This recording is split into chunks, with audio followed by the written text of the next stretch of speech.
हिंदू धर्म की विशाल और रहस्यमयी परंपरा में जहां एक ओर लाखों मंत्र हैं जो व्यक्ति को ज्ञान, शांति और भक्ति की ओर ले जाते हैं, वहीं कुछ ऐसे भी मंत्र हैं जिनके उच्चारण मात्र से ब्रह्मांडीय ऊर्जा की इतनी तीव्र तरंगे उत्पन्न होती हैं कि साधारण मनुष्य का शरीर और मन उस ऊर्जा को संभाल नहीं पाता। इन्हीं में से एक है वर्जित मंत्र, जिसे न कभी आम जनता को सिखाया जाता है, न ही मंदिरों में पढ़ा जाता है, न ही यह किसी पुस्तक में पूरी तरह से उपलब्ध होता है, क्योंकि यह मंत्र चेतना के उस स्तर को स्पर्श करता है जहां आत्मा और ब्रह्मांड का सीधा संबंध स्थापित हो जाता है।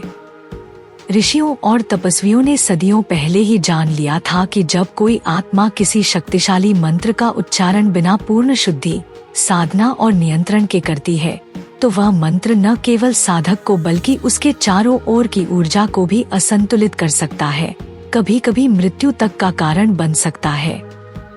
अथर्ववेद, रुद्र यमले और कालज्ञान तंत्र जैसे ग्रंथों में इन वर्जित मंत्रों का संक्षिप्त उल्लेख मिलता है, लेकिन उन्हें पूरा जानने के लिए केवल दीक्षित, अनुभवी और सिद्ध साधकों को ही अनुमति होती है। उदाहरण स्वरूप, काल भैरव के कुछ विशेष बीज मंत्र ऐसे हैं जिनका प्रभाव समय को धीमा या तेज करने की क्षमता तक रखता है, और यदि साधक की चेतना उस स्तर तक न पहुंची हो तो वह व्यक्ति पागलपन, भ्रम या ऊर्जा विस्फोट का शिकार हो सकता है।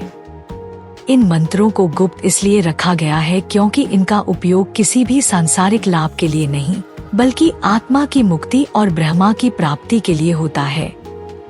इन्हें केवल तभी खोला जाता है जब गुरु को पूर्ण विश्वास हो जाए कि शिष्य मानसिक रूप से स्थिर, आत्मिक रूप से जागरूक और शारीरिक रूप से सक्षम है। यह भी माना जाता है कि कुछ मंत्र ऐसे हैं जो यदि समय से पहले बोले जाए तो वे कालचक्र को अस्त व्यस्त कर सकते हैं, जिससे अज्ञात आपदाएं जन्म ले सकती हैं। कुछ विशेष शिव और शक्ति मंत्रों को केवल अघोरियों या सिद्ध तांत्रिकों द्वारा ही जपा जाता है, क्योंकि उन मंत्रों के उच्चारण के साथ ही अदृश्य शक्तियां सक्रिय हो जाती हैं, जिनसे टकराव केवल एक प्रशिक्षित साधक ही कर सकता है। इसीलिए शास्त्रों में चेतावनी दी गई है कि मंत्र वही जपो जिसके अर्थ, प्रभाव और साधना विधि को तुम पूरी तरह समझ सको।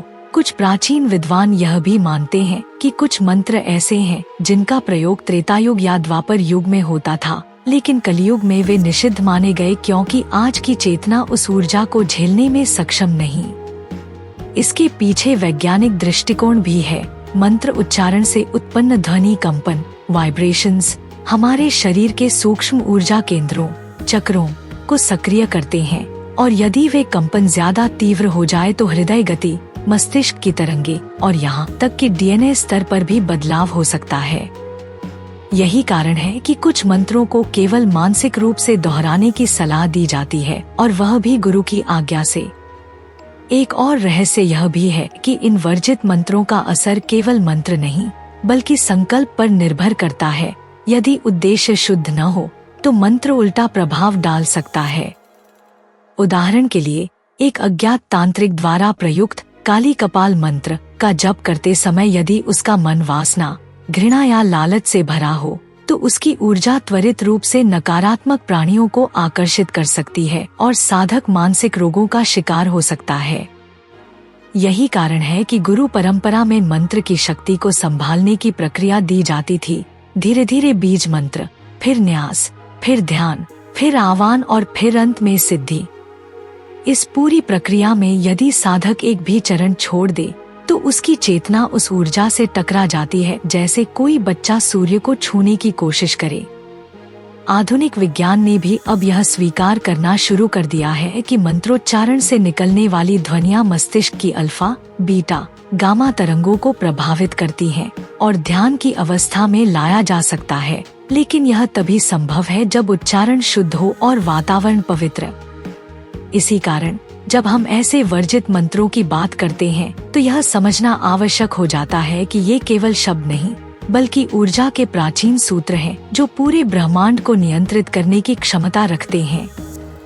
इसीलिए गुप्त रखे जाते हैं, इसीलिए केवल गुरु के द्वारा दिए जाते हैं, और इसीलिए एक आम मनुष्य से इनका उपयोग वर्जित है।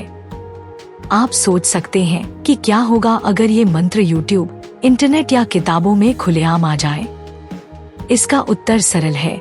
जो चीज तुम संभाल नहीं सकते वह तुम्हें नष्ट कर सकती है। मंत्र केवल जपने के लिए नहीं होते, वे ब्रह्मांडीय दरवाजे खोलते हैं। और हर दरवाजे के पीछे क्या छिपा है, ये जानना तुम्हारे स्तर की चेतना पर निर्भर करता है। इसीलिए जब अगली बार आप किसी मंत्र को पढ़े या जपने की सोचे, तो पहले ये जरूर पूछें, क्या आप उस ऊर्जा को संभालने के लिए तैयार हैं? और यही वह रहस्य है जिसने वर्जित मंत्रों को इतिहास के गर्भ में छिपा दिया, जिसने उन्हें केवल गुरु और शिष्य की संवेदनशील मौन भाषा में सुरक्षित रखा, जहां शब्दों से नहीं, ऊर्जा से संवाद होता था। क्या आप सोच सकते हैं कि ब्रह्मांड के रहस्यों को केवल एक उच्चारण से छेड़ा जा सकता है? क्या एक ऐसा मंत्र वाकई अस्तित्व में है जो समय की गति को प्रभावित कर सकता है? वेदों में इसे काल वलय भेदन शक्ति कहा गया है, एक ऐसी ऊर्जा जो कालचक्र के भीतर प्रवेश कर सके। जब हम इस स्तर पर पहुंचते हैं, तो हम केवल अध्यात्म नहीं, बल्कि अस्तित्व के विज्ञान की सीमाओं को भी पार कर चुके होते हैं। और यही कारण है कि वर्जित मंत्रों को ज्ञान की परीक्षा नहीं, बल्कि प्रामाणिकता की अग्नि माना गया है, जो साधक को जांचती है कि क्या वह मात्र जिज्ञासु है या एक तपस्वी। पुराने समय में जब कोई शिष्य वर्जित मंत्र के निकट पहुंचता था, तो उसे पहले 7 प्रकार के मौन में तपाया जाता था। बाह्य मौन, वाचिक मौन, मानसिक मौन, स्पर्श मौन, दृष्टि मौन, अहम मौन और अंत में आत्म मौन। ये केवल चुप रहने की प्रक्रिया नहीं थी, ये आत्मा को उसके आंतरिक अशांत तरंगों से मुक्त करने की तकनीकें थी, जिससे वह उस मंत्र की कंपन से समझ हो सके। आजकल के युग में जहां मंत्र को मनोरंजन, ट्रेंड या यूट्यूब शॉर्ट्स के नाम पर प्रस्तुत किया जाता है, वहां यह चेतावनी और भी अधिक प्रासंगिक हो जाती है, क्योंकि मंत्र ब्रह्मांड की भाषाएं हैं और ब्रह्मांड के साथ खेल केवल वही कर सकता है जिसे अपने अस्तित्व पर नियंत्रण हो। जो मंत्र आपके भीतर की आग को प्रज्वलित करता है, वही मंत्र आपके अस्तित्व को भस्म भी कर सकता है, अगर आप उसके योग्य नहीं।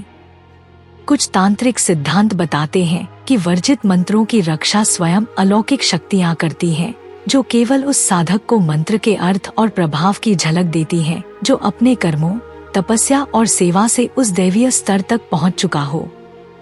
उदाहरण के लिए, एक मंत्र जिसे केवल पंचमुखी कालिका साधना के बाद दिया जाता है, उस साधना में साधक को 5 रातों तक श्मशान में निर्वस्त्र बैठना पड़ता है, बिना भय, बिना थकान, केवल एक ही संकल्प के साथ कि वह सत्य को जानना चाहता है, चाहे उसका मूल्य कुछ भी हो।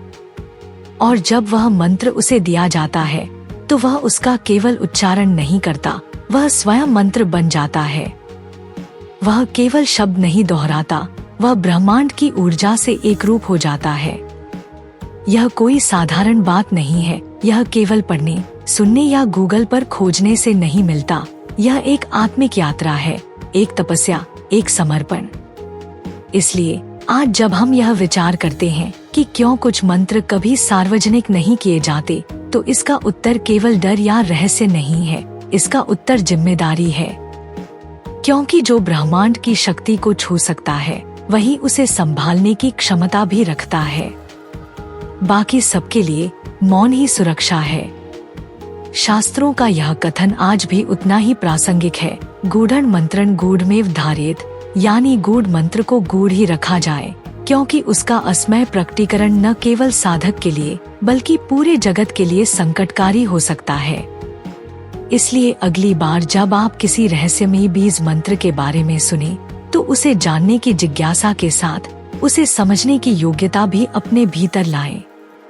और जब तक आप स्वयं उस ऊर्जा की ध्वनि न बन जाए, तब तक मौन ही सबसे बड़ा मंत्र है।